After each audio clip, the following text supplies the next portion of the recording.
They are making Tesla the 21st century swastika. The left is doing this, and they are getting together to implement a day of rage against Teslas. March 29th, global action. What all that means on paper, does it mean that they're just going to try to stop buying Teslas and just frown upon people that have Teslas? Or are they going to actually do something? My name is Brandon Fogal. This is Evolution. Let's get into it. All right, so Teslas, I never thought that this would actually be a thing, but the more that we get into the Trump term, and now Elon Musk in the crosshairs of the woke left, it just keeps getting exponentially worse. We've seen Teslas on fire. We've seen dealerships just under impact constantly lately. There has been a reversal, though, a reaction from the Trump administration that they are actually going after people that are doing this and showing power, saying, you are going to get 20 years in prison if you are setting Teslas on fire. If you are doing this to Teslas, you have the potentiality of going to prison for 20 years. Now, would that be worth it? My whole thing is peace through strength, and what leading through strength means and how it matters for any nation.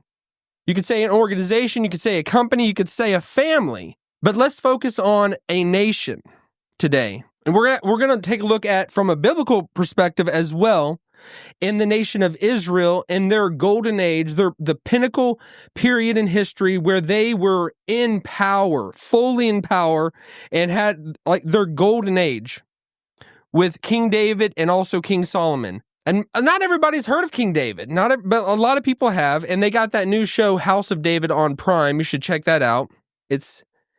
For years back in the day, I'd thought like it'd be so cool if Hollywood and the top people started making movies about biblical events in the Bible. And I thought that was going to be a dream, but it's constant reality now. And now that they got the House of David and so many other things, The Chosen, that are just zooming in and looking at these events and these time periods in history that we would have just been for the fantasy folk of the church and of religiosity, those people, the nut jobs, the people that believe in this grandpa in the sky. We don't believe in a grandpa in the sky, but they characterize it as that. What this means, though, from leading from strength is huge for anyone because it starts from the top and the culture gets set from the top, and the people that are a part of the culture, whether it's a nation or whether it's a business or whatever, it all stems from how the leadership wants to put forward the organization and how they believe the organization should be run. And Trump, I think, in the first 2 months of office has definitely changed the perspective and the perception of the United States. We are no longer a laughingstock, but that we are feared. And fear is a huge deal. Especially when you're dealing outside of the United States. People outside of the United States need to know that you're going to take action if you step out of line and step in a way that is going to mess up the world and mess up other nations. If you fail to react and act when there is evil happening, that in itself is evil. And Trump and his team are showing power. They're showing power. And this also goes with the this whole Tesla fiasco that is happening, that we are experiencing daily. I've put a link in the description about this action organization that there's websites out there that are calling for this day of rage to happen on March 29th. And you can see it right there. I'm not promoting it, but I think we should all not bury our heads in the sand and we should be aware of it. So what can you do? First of all, become aware. That's the first thing. Speak out against it when you have opportunity. But let's take a step back and go into, I want to show from the Bible, and with King David, and after he passed away, basically, he was the sword and the power of God that basically extended the golden age, the golden geography of Israel. So they had all that landmass, and so that they had all that power and influence. But he did it through a lot of bloodshed. He did it through a lot of bloodshed, and that was why God said to him, you cannot build my temple because you have so much blood on your hands. But he was still used by God. There is a time for war. There's a time for peace and there's a time for war. And in that period, David had the time for war and extending God's boundary lines for the nation of Israel. Fast forward a little bit, he has his son Solomon, who comes in and is a man of peace, but it's a man of peace through strength. And that is when basically the nation of Israel had huge power and influence in this world. People were coming from afar. We're going to see that the Queen of Sheba came from afar just to see that this fantasy dream that Israel is in so much power, and then this man is running things so smoothly. She comes to see it for herself because she can't believe it. So we're going to switch screens just so you can have it in front of you. So this is where we don't hear much about 2 Chronicles, but 2 Chronicles chapter 9 and then to chapter 10, what happens after Solomon dies and what he leaves and the failures of his son in taking over and extending and continuing to extend that power that Israel has. Because this is a pinnacle period in history. So this is basically 1000 BC that this is happening. 1000 BC. So basically 3,000 years ago. 3,000 years ago. But when Solomon has power, we're going to look at this in chapter 9. I just want to read this to you, a couple verses. Basically, his wealth was just astronomical. It says that now when the Queen of Sheba heard of the fame of Solomon, she came to Jerusalem to test him with hard questions, having a great retinue and camels bearing spices and very much gold and precious stones. And when she came to Solomon, she told him all that was on her mind.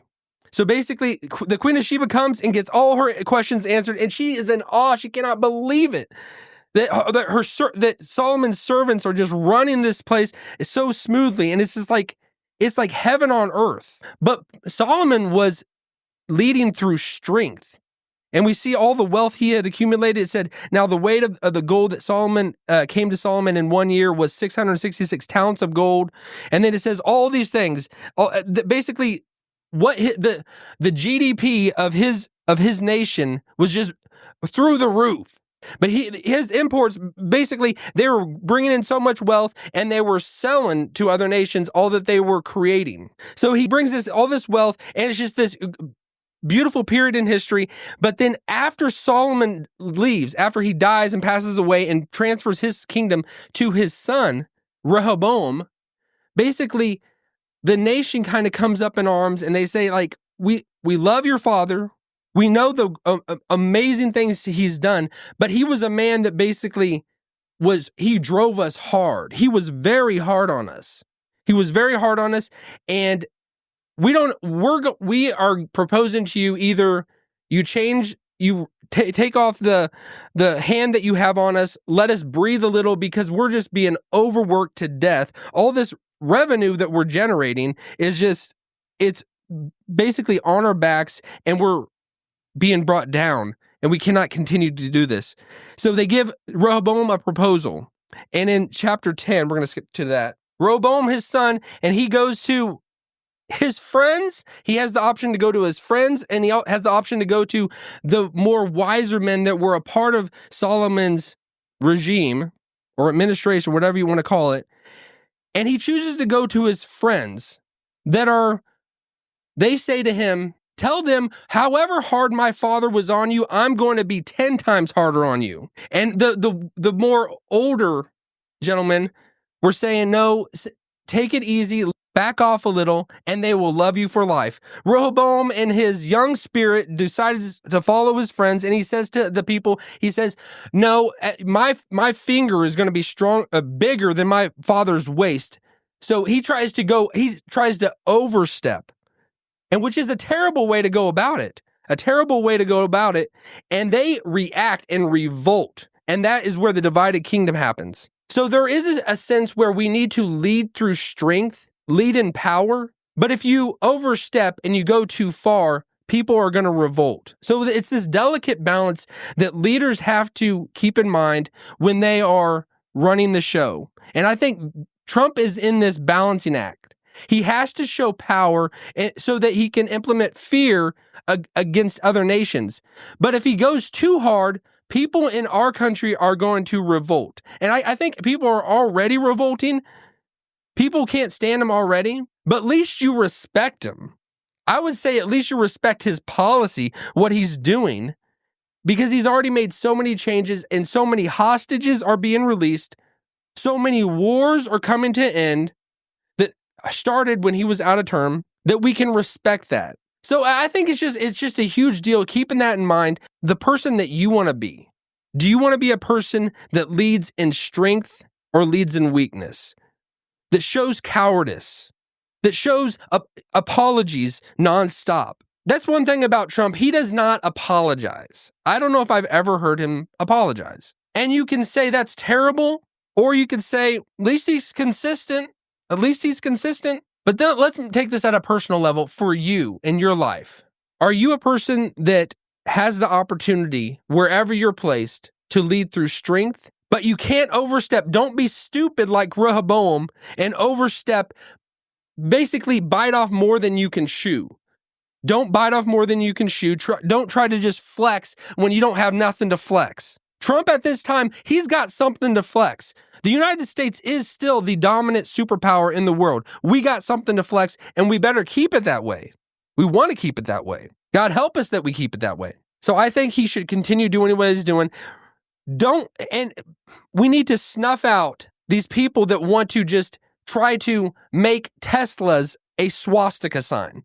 Because that is the deal. It is becoming that. And I predict it is going to get far, far worse. This is the beginning. They got 4 more years of this, and this is all happening in the first 2 months.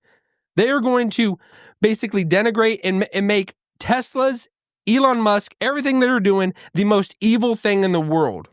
Everything is just, it keeps getting worse and worse. And it's like, will it ever cool down? I don't know. I don't think it will. And I think it's going to get a lot worse. So it's being prepared for this. Standing for truth, standing for what is good, standing for what is right is the big deal of the day. Don't overstep. Lead through strength in whatever you do, but don't overstep. And when you have the respect of the people that are around you, then you can show grace. Then you can show mercy. And that is the ultimate power. That is the ultimate strength. When you have that, you have people's respect and you're able to lead through strength and power, and then you can extend grace. So keep that in mind, whatever you're doing in your life, however things are going, and keep evolving to the greatest person that you know you can be.